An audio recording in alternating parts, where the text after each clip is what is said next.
Welcome to RJ classes. और आज जो सबसे पहले हम लोग पढ़ने वाले हैं दैट इज द ओवरलोडिंग, है ना। आप बात करें क्या? ओवरलोडिंग। चलिए ओवरलोडिंग की आप बात कर लीजिए। हाँ, तो ओवरलोडिंग की अगर आप बात कर रहे हैं तो सबसे पहले आपको तो लोड समझना होगा। आप लोड किसको बताते हो? लोड। तो देखो, लोड आप किसको बता रहे हो? तो ऐसा कोई भी appliances, any appliances that is connected to a electrical socket is said to be क्या कहलाएगा? Load. any devices that is connected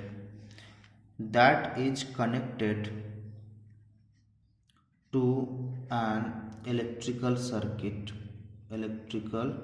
circuit और सॉकेट, इलेक्ट्रिकल सर्किट से या सॉकेट से आप कहीं से भी कनेक्ट कीजिए, सॉकेट इज कॉल्ड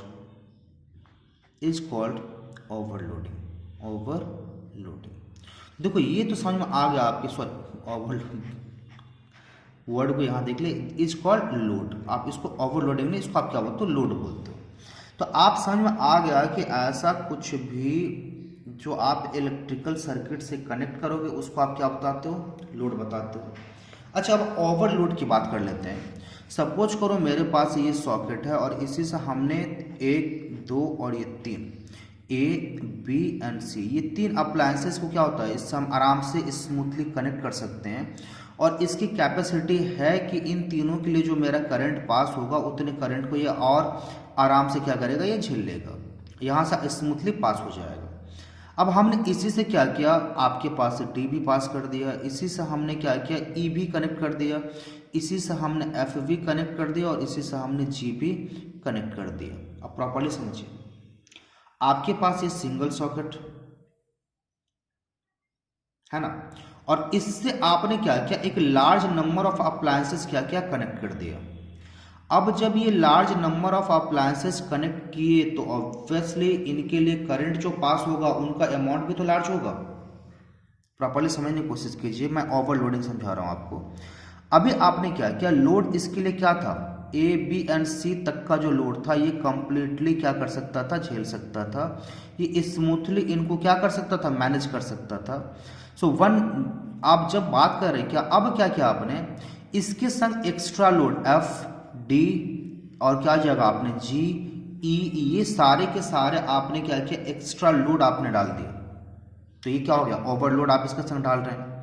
अब हो क्या रहा है, जब आप ओवरलोड इसके संग डाल दिए, एक सॉकेट के संग आपने जो लोड था उससे ज्यादा लोड आपने कनेक्ट कर दिया, तो होगा क्या, जितना करंट पास हो रहा था उससे काफी ज्यादा करंट पास होगा। एंड आप बोलते हो heating effect of electric current आपको बताए थे, एच क्या जाएगा, directly proportional to I square, that means amount of the current flowing through a conductor. तो अगर काफी ज्यादा करंट पास होता है तो फिर होगा क्या, आपके पास काफी ज्यादा हीट भी प्रोड्यूस होगा, है ना। तो ये काफी ज्यादा अगर आपके पास हीट प्रोड्यूस होता है तो ये क्या करेगा, आपके पास इस कंडीशन को आप क्या बोलते हो? ओवरलोडिंग। बात समझ में आए कि नहीं आए? तो इतना ज़्यादा जो हीट प्रोड्यूस करेगा आपके पास क्या करेगा, सर्किट को डैमेज करेगा, है ना, शॉर्ट सर्किट होगा आपके पास। तो ये जो कंडीशन आया, इस कंडीशन को आप क्या बोलते हो? ओवरलोडिंग बोलते हो। अच्छा, अब आपके पास एक और वर्ड आपके पास शॉर्ट में, शॉर्ट सर्किट। बहुत छोटे में समझने की कोशिश करते हैं। शॉर्ट सर्किट, देखो शॉर्ट सर्किट आप क्या बोलते हो, अगर किसी भी कारण से आपके सर्किट का सपोज करो ये क्या होता है, ये लाइव वायर है और ये सपोज करो क्या होता है, न्यूट्रल वायर है ना। अगर किसी भी कारण से अगर live wire and neutral wire एक दूसरे के कांटेक्ट में आ गया, प्रॉपर्ली समझिएगा, लाइव वायर और न्यूट्रल वायर अगर किसी भी कारण से एक दूसरे के कांटेक्ट में अगर आ गया तो होगा क्या पता आपको, कि एक दूसरे के कांटेक्ट में आने के कारण ये क्या करेगा कि इसके अंदर से क्या हो जाएगा, करंट पास करेगा, ऑल्टरनेट पाथ प्रोवाइड कर देगा, किसके लिए, करंट के फ्लो के लिए। और जैसे ये ऑल्टरनेट पाथ प्रोवाइड करेगा करंट फ्लो के लिए, एक्सेस अमाउंट ऑफ क्या हो जाएगा, access amount of current will flow through it. और जैसे ही एक्सेस अमाउंट ऑफ करंट इसके अंदर से फ्लो करेगा, आप जानते हो फिर से वही बात ऑफ फंडा अप्लाई होगा, H proportional to I square. तो एक्सेस अमाउंट ऑफ करंट के कारण क्या हो जाएगा, एक्सेस हीट प्रोड्यूस होगा इसके अंदर। अगर large amount of current pass करता है तो लार्ज अमाउंट ऑफ क्या हो जाएगा, हीट मींस इसके अंदर से पास होगा, प्रोड्यूस होगा। और इतना ओवर हीटिंग के कारण, और ओवर जब ऐसे हीटिंग होगा तो ये क्या हो जाएगा, फायर कैच कर लेगा इसके अंदर। तो फिर ये जो था अपना क्या हो जाएगा, शॉर्ट सर्किट आ जाएगा। तो बात समझ में आ गई कि नहीं आ गई। अब आते हैं क्या, फ्यूज के बारे में हम लोग बात करते हैं। देखो फ्यूज आप बोलते हो क्या, फ्यूज एक सेफ्टी डिवाइस है। कैसा device, safety device, safety device. So fuse is a safety device that work on the heating effect of electric current. किस पे काम करता है, heating effect of electric current, effect of electric current, electric current. तो fuse आप बता दिए कि एक सेफ्टी डिवाइस है।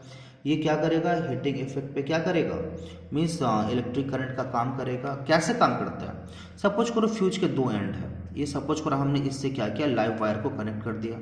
अभी इन दोनों के बीच में क्या होता है, फिर यहाँ से मेरा वायर रन करता है। मतलब अभी जो मेरा बीच का जो बैरियर है, ये दोनों बीच का जो पार्ट है अभी कनेक्टेड नहीं है, कनेक्टेड नहीं है। तो इनको हम क्या करते हैं, फ्यूज वायर से कनेक्ट कर देते हैं। किससे, फ्यूज वायर, जो लेड और टीन का बना होता है, लेड और टीन का, है ना।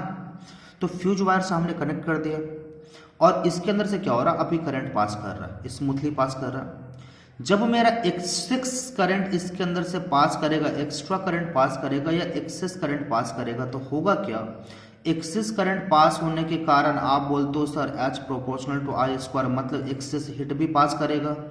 और जब एक्सेस हीट पास करेगा यहाँ से, इसका मतलब क्या हो जाएगा, फ्यूज वायर जिसका मेल्टिंग पॉइंट कम है, इतना हीट को ये बर्दाश्त नहीं कर पाएगा और ये क्या करेगा, मेल्ट कर जाएगा। मेल्ट करने के बाद फिर से आपका सर्किट जैसा था वैसा ही, मतलब बीच का पोर्शन फिर से क्या हो जाएगा, डिस्कनेक्टेड। मतलब अब यहाँ तक तो करंट आ रहा है, इसके आगे आपके अप्लायंसेस तक करंट पास नहीं कर रहा। मतलब आपका अप्लायंस जो था अब क्या हो रहा है, सेफ हो गया। अब उसके अंदर किसी भी तरह का डैमेज नहीं आएगा। अंडरस्टूड। तो ये आपका फ्यूज और उसका वर्किंग था।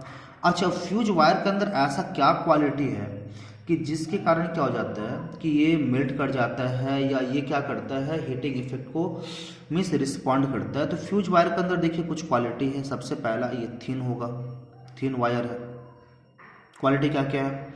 दूसरा आप बोलते हैं क्या, high resistance, high resistance, high resistance and low क्या हो जाएगा, इसकी मीन्स इलेक्ट्रिसिटी फ्लो करने की टेंडेंसी होगी। ओके।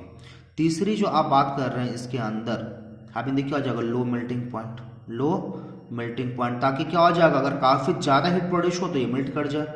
तो आप, और ये बना किसका होता है, लेड एंड टिन का, लेड एंड टीन का बना हुआ क्या होता है, एक एलॉय होता है जिसका हम लोग क्या करते हैं, एज ए फ्यूज वायर हम लोग यूज करते हैं। तो ये फ्यूज का, अच्छा फ्यूज के तौर पे देखो एक और डिवाइस आपके पास आता है MCB, मिनिएचर सर्किट ब्रेकर।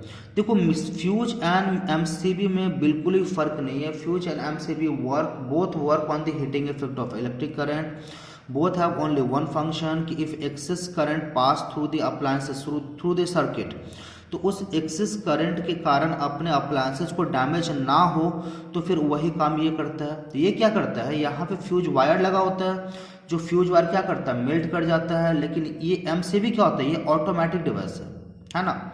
अब जैसे एक्सेस करंट क्या हो जाएगा, पास होगा इसके अंदर से, टर्न ऑफ हो जाएगा।